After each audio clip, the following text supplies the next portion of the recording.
America যখন ইরানের সামরিক শক্তির পরিমাপ করতে গেল, তখন তারা নিজেরাই যেন ভয়ে কেঁপে উঠল।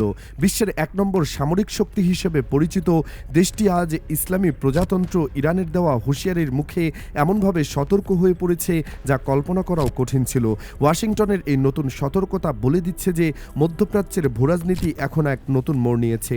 ট্রাম্প প্রশাসন এমন এক সিদ্ধান্ত নিয়েছে যা শত্রু পক্ষের চোখে আমেরিকার দুর্বলতা ফুটিয়ে তুললেও বাস্তবতা হলো তারা এখন একটি অদৃশ্য যুদ্ধের মুখোমুখি দাঁড়িয়ে, যে যুদ্ধে জয়ের নিশ্চয়তা কারণেই মার্কিন যুদ্ধজাহাজগুলোকে ইরানি জলসীমা থেকে যতটা সম্ভব দূরে সরিয়ে নেওয়ার সরাসরি নির্দেশনা দেওয়া হয়েছে। শুধু তাই নয়, যদি কোনো পরিস্থিতিতে ইরানি বাহিনী মার্কিন জাহাজে উঠে পড়ে, তবে নাবিকদের জোরপূর্বক প্রতিরোধ না করতে বলা হয়েছে। এই সিদ্ধান্তই প্রমাণ করে ওয়াশিংটনের উদ্বেগ আসলে কতটা গভীর।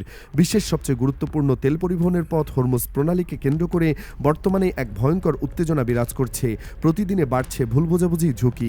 আনুষ্ঠানিকভাবে যুদ্ধের কথা না বললেও হরমুজ আমেরিকার এই পিছুহটা স্পষ্টতই ইঙ্গিত দিচ্ছে যে পরিস্থিতি আর স্বাভাবিক নেই। বিশ্ব অর্থনীতির সবচেয়ে স্পর্শকাতর এই জলপথের নীল জলে আজ আর শুধু বাণিজ্যিক জাহাজ ভাসছে না, সেখানে ভাসছে যুদ্ধের সম্ভাবনা আর এক অদৃশ্য আতঙ্ক। এই জলপথে ঘিরেই রণসাজে সজ্জিত হয়ে দাঁড়িয়ে আছে খামেনির ইরান। ইরানের এই শক্তি প্রদর্শনের মুখে সরাসরি সতর্ক অবস্থান নিয়েছে আমেরিকা। ট্রাম্প প্রশাসন স্পষ্ট নির্দেশ দিয়েছে যে ইরানি জলসীমা থেকে যতটা সম্ভব দূরে থাকতে হবে মার্কিন জাহাজগুলোকে। এছাড়াও হরমুজ প্রণালী দিয়ে চলাচলকারী মার্কিন পতাকাবাহী সব বাণিজ্যিক জাহাজের জন্য জারি করা হয়েছে কঠোর নিরাপত্তা নির্দেশনা। গত সোমবার দেশটির মেরিটাইম অ্যাডমিনিস্ট্রেশন বা ইউএস মেরাট জানিয়েছে, কোনো পরিস্থিতিতে ইরানি বাহিনীকে মার্কিন জাহাজে উঠতে দেওয়া যাবে না। জাহাজের ক্যাপ্টেনদেরও সর্বদা সতর্ক থাকতে বলা হয়েছে। কিন্তু একই সঙ্গে আরেকটি বিস্ময়কর বার্তাও দেওয়া হয়েছে, যা মার্কিন নৌবাহিনীর এক ধরনের পরাজয়ের পরিচয় বলে মনে করছেন অনেকে। বার্তাটি হলো, যদি কোনো পরিস্থিতিতে ইরানি বাহিনী জোর করে মার্কিন জাহাজে উঠে পড়ে, তবে নাবিকদের বলা হয়েছে জোরপূর্বক প্রতিরোধ না করতে। কল্পনা করুন একজন মার্কিন নাবিক যে সারা জীবন শক্তির দম্ভে অটল, আজ তাকে বলা হচ্ছে শত্রুর সামনে অসহায় হয়ে দাঁড়িয়ে থাকতে। নির্দেশনায় আরও বলা হয়েছে, হরমুজ প্রণালী অতিক্রমের সময় মার্কিন জাহাজগুলো যেন ইরানের জলসীমা এড়িয়ে চলে। বিশেষ করে পূর্বমুখী যাত্রায় জাহাজগুলোকে ওমানের জলসীমার কাছাকাছি দিয়ে চলাচলের সুপারিশ করা হয়েছে, যাতে তাদের ইরানের আওতাধীন এলাকায় পা দিতে না হয়। এই সতর্কতা আর পিছুহটার পেছনে রয়েছে দীর্ঘদিনের এক জটিল ভূরাজনৈতিক উত্তেজনা। আমেরিকা নিজেই এই প্রণালীকে বিশ্বের সবচেয়ে গুরুত্বপূর্ণ তেল পরিবহনের সংকীর্ণ পথ হিসাবে স্বীকার করছে। গত জানুয়ারির শেষ দিকে সেখানে ইরানের বিপ্লবী গার্ড বাহিনীর নৌমহড়া আরও বাড়িয়ে দেওয়া হয়েছে, যা ওয়াশিংটনের উদ্বেগকে বহুগুণ বাড়িয়ে দেয়। তখন ইরানকে অনিরাপদ ও অপেশাদার আচরণ বন্ধ করার কঠোর সতর্কতাও দেন মার্কিন প্রেসিডেন্ট। কিন্তু কথার খেলা আর বাস্তবতার মধ্যে বিরাট ব্যবধান। ইরান কোনো অপেশাদার আচরণ করেনি, বরং তারা এমন এক শক্তির জানান দিয়েছে যা আমেরিকার জন্য অপ্রত্যাশিত ও বিপজ্জনক হয়ে উঠেছে। সব মিলিয়ে বার্তাটি এখন পরিষ্কার, ইরানের সামরিক শক্তি ও আগ্রাসী অবস্থান এখন আর শুধু ইসরায়েলের মাথা ব্যথা নয়, এটি সরাসরি আমেরিকার জন্য বড় এক দুশ্চিন্তার কারণ হয়ে দাঁড়িয়েছে। আর সেই ভয় থেকে হরমুজ নিজেদের জাহাজগুলোকে নিরাপদ দূরত্বে সরিয়ে দিচ্ছে ওয়াশিংটন। কারণ ট্রাম্প প্রশাসন ভালো করেই জানে ইরানি মিসাইলের ক্ষিপ্রতা ও ধ্বংস ক্ষমতা সম্পর্কে। এই অজয় শক্তির কাছে বারবার মাথা নেওয়াতে বাধ্য হচ্ছে আমেরিকা। হরমুজের এই নীল জলের নিচে যেন আগ্নেয়গিরি ঘুমিয়ে আছে, যে কোনো মুহূর্তে জেগে উঠতে পারে। মধ্যপ্রাচ্যের এই প্রণালীটি শুধুমাত্র একটি জলপথ নয়, এটি বিশ্ব অর্থনীতির জগন্নালয়। এখানে প্রতিদিন কোটি কোটি ব্যারেল তেল পরিবহন হয়। কিন্তু আজ সেই তেলের ট্যাঙ্কারগুলোর পাশে যখন যুদ্ধজাহাজগুলো নীরবে ভাসে, তখন বোঝা যায় পরিস্থিতি কতটা উত্তপ্ত। ইরানের ছোট ছোট নৌকাগুলো যেন মৌমাছির মতো এসব বিশাল জাহাজকে ঘিরে ধরার অপেক্ষায় থাকে।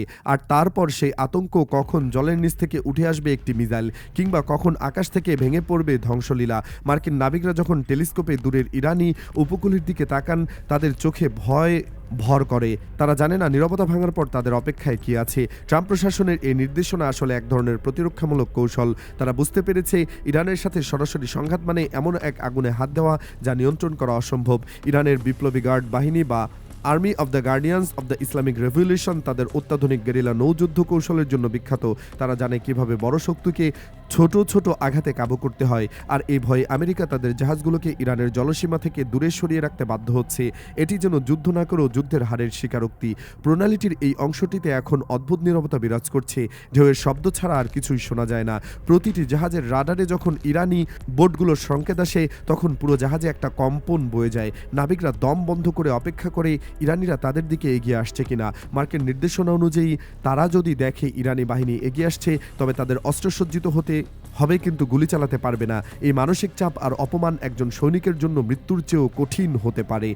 এই পরিস্থিতিতে সাধারণ মানুষের মনেও এক অজানা আতঙ্ক বাস করছে। তেলের দাম বাড়ছে, বাজারে অস্থিরতা দেখা দিয়েছে। কেউ জানে না আগামীকাল সকালে খবরের কাগজের শিরোনাম কি হবে। হয়তো শান্তি প্রতিষ্ঠিত, নয়তো তৃতীয় বিশ্বযুদ্ধের সূচনা। এই অনিশ্চয়তাই এখন সবচেয়ে বড় শত্রু। আমেরিকা তাদের জাহাজ সরিয়ে নিলেও কি তারা নিজেদের নিরাপদ মনে করছে? না, একদমই না। কারণ যুদ্ধ কখনো সীমানা মেনে চলে না। ইরানের মিসাইলের পাল্লা যখন হাজার হাজার কিলোমিটার, তখন হরমুজ থেকে দূরে থাকা বা কাছে থাকা আসলে কোনো বড় পার্থক্য তৈরি করে না। এই মুহূর্তে গোটা বিশ্ব এক টার্নিং পয়েন্টে দাঁড়িয়ে। একটি ভুল পদক্ষেপ, একটি ভুল হিসাব বা একটি ছোট প্রতিশোধ, যে কোনো কিছুই হতে পারে সেই বড় বিস্ফোরণের কারণ। আমেরিকা যে সতর্কতা জারি করেছে তা আসলে যুদ্ধ এড়ানোর চেষ্টা নয়, বরং যুদ্ধের ভয়ে এক ধরনের আত্মরক্ষামূলক ভঙ্গি। কিন্তু প্রশ্ন হলো, এই ভঙ্গি কতদিন টিকবে? ইরান কি তাদের এই দুর্বলতা বুঝতে পারে, নাকি আরও বেশি চাপ সৃষ্টি করবে, নাকি কূটনীতির পথে কোনো সমাধান আসবে? এসব প্রশ্নের উত্তর এখন কারো কাছেই জানা নেই। শুধু অপেক্ষা আর অপেক্ষার প্রহর গুনছে হরমুজের ঢেউ। সেখানে আজ শুধুই অন্ধকার আর অনিশ্চয়তার ঘনঘটা।